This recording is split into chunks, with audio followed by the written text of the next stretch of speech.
मैं pass out हूं Faridabad DPS से, दयानंद पब्लिक स्कूल।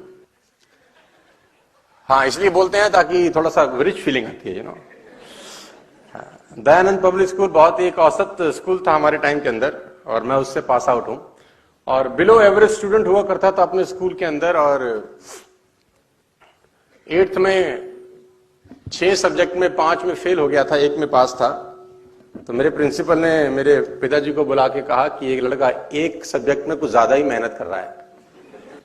क्लास में 40 बच्चे होते थे और हमारा नंबर 36, 37, 38 आता था। इस बात की हमेशा तसल्ली है हमको कि 40वें नंबर पे कभी नहीं गए हम। और ये हंस तो ऐसे नहीं, सारे स्कॉलर बैठे हो जैसे यहाँ पे, जैसे पद्म विभूषण पद्म श्री सब यहीं आए हो अवतार लेकर। ये मेरी कहानी है। स्कूल में हम लोग बहुत नालायक हुआ करते थे। 11th में फेल हो गया मैं, और फर्स्ट ईयर में भी फेल हो गया था। ये कहानी बतानी बहुत जरूरी है, और ये कहानी बताने के पीछे मोटिव बड़ा सिंपल सा है कि हमारे ऐसा नालायक आदमी अगर वहां से उठ के यहां आ सकता है तो ये संभावना किसी के लिए भी सक्षम है।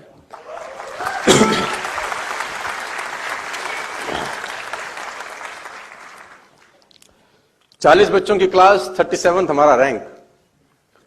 मिडिल क्लास फैमिली की कहानी। पैसों के लिए घर घर में झगड़े होते देखना, 100 रुपए के लिए घर में झूठ बोला जाता था। और मुझे ये सब बातें बताते हुए कोई शर्म नहीं आती, क्योंकि आदमी को अपनी औकात और अतीत कभी नहीं भूलना चाहिए।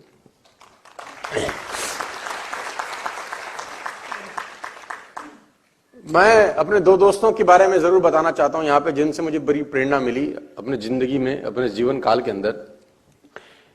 एक लड़के का नाम था राजेश शुक्ला, और वो लड़का मेरे साथ 12 के 12 साल दयानंद स्कूल में पढ़ता रहा, और वो 12 के 12 साल फर्स्ट आया। आपको जान के बहुत हैरानी होगी, बहुत कम ऐसा होता है कि एक ही बच्चा हमेशा टॉप पे रहे, क्योंकि ये तो सफलता में कभी आप ऊपर जाते हैं, कभी आप नीचे जाते हैं, तो वो पेंडुलम चलता रहता है इधर उधर इधर उधर। लेकिन वो राजेश की मैं बड़ी इज्जत करता हूं, और मेरा बड़ा अच्छा दोस्त है। अभी कभी कभी मुलाकात भी मेरी उससे हो जाती है। वो 12 के 12 साल फर्स्ट आया। कोई माई का लाल नहीं पैदा हुआ जो उसको सेकंड कर सके। पता नहीं क्या खाता था, उसकी माँ उसको कैसे पढ़ाती थी। ड्राइंग बहुत शानदार थी, पढ़ता बहुत शानदार था, खूबसूरत बहुत था, लड़कियां उसी पे मरती थी। मतलब ऐसे कहता है कि कोई पुण्य किए होंगे, ऐसा जन्म मिला उसको। 12 के 12 साल फर्स्ट आया सर। सेकंड लड़के पे, जो सेकंड लड़का आता था मेरी क्लास में, उसका नाम था शरद यादव। मेरा बड़ा अच्छा दोस्त है, अभी कभी कभी उससे भी मेरी मुलाकात होती है। वो 12 के 12 साल सेकंड आया। बड़ी अजीब इत्तेफाक था मेरे स्कूल के अंदर, मेरी क्लास के अंदर, कि फर्स्ट आने वाला 12 साल सेकंड ना हो सका, सेकंड वाला पूरी मेहनत करके फर्स्ट ना जा सका। और दोनों में कट थ्रोट कंपटीशन था, दोनों अगल बगल में रहते थे, और उन दोनों के कंपटीशन के कारण उनके घर वालों का भी कंपटीशन था।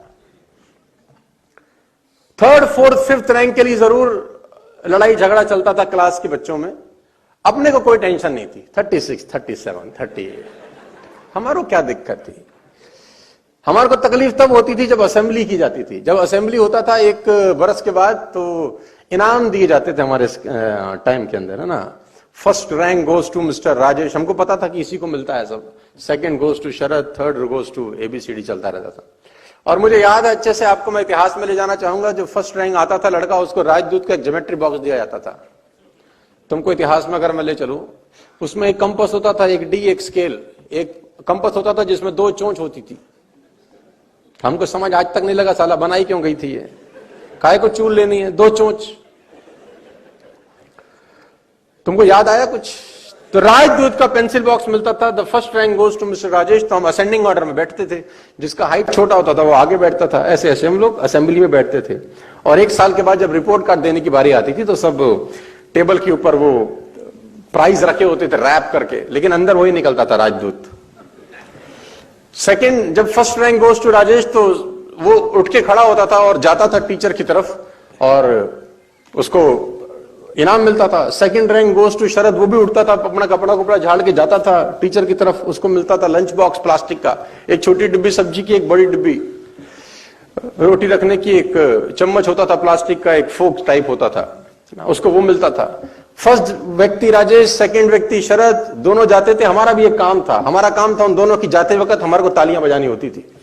हमारे बिना भी असेंबली अधूरी थी, हमारा भी रोल था एक। तो दोस्तों 12 के 12 साल मैंने तालियां पीटी हैं। 12 के 12 साल हम तालियां पीटते रहे, ऊपर वाले को देख के बोलते रहे कितनी ताली बजवा रहे रे बाबा, कितनी ताली बजवा रहा है। आकाशवाणी हुई, एक दिन सूद समेत लौटाऊंगा, चिंता मत कर। एक दिन सूद समेत लौटाऊंगा, तू चिंता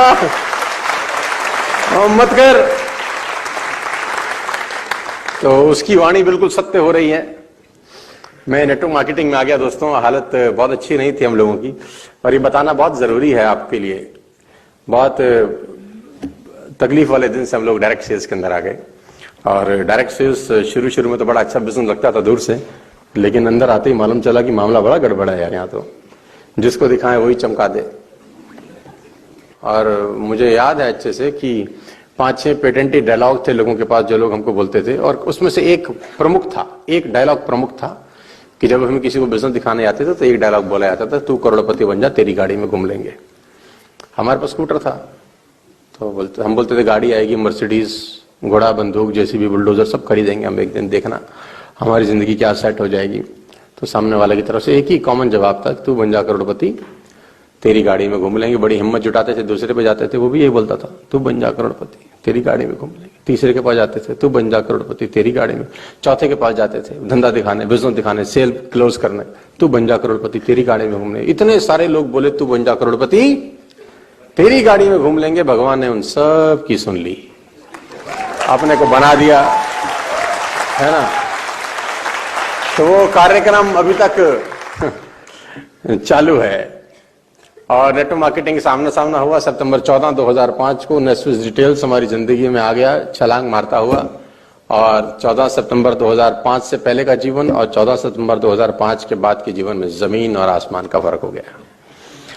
आप सबको बहुत बहुत बधाई देना चाहता हूं कि आप बहुत खतरनाक इंडस्ट्री में हैं, बहुत जबरदस्त इंडस्ट्री में, और बहुत जबरदस्त बिजनेस प्लेटफॉर्म के ऊपर हैं। We are working from the last 16-17 years, approximately 18 years if I'm not wrong. I am with the company since 2005 सितंबर, और इस 14 साल की यात्रा बहुत शानदार रही। इस 14 साल में बहुत कुछ सीखने को मिला। इस 14 साल में सड़कों पे बहुत धक्के खाए। इस 14 साल में बहुत पिटाई हुई।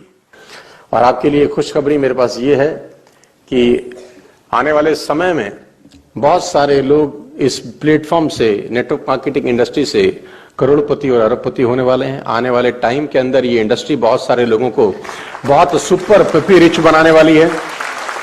अरबों खरबों रुपए लोगों के हाथों से इधर उधर जाने वाले हैं, लेकिन मैं चाहता हूं कि वो हाथ आपके हों। अरबों खरबों रुपए लोगों के हाथ से इधर उधर जाएंगे, मैं चाहता हूं वो हाथ आपके हों।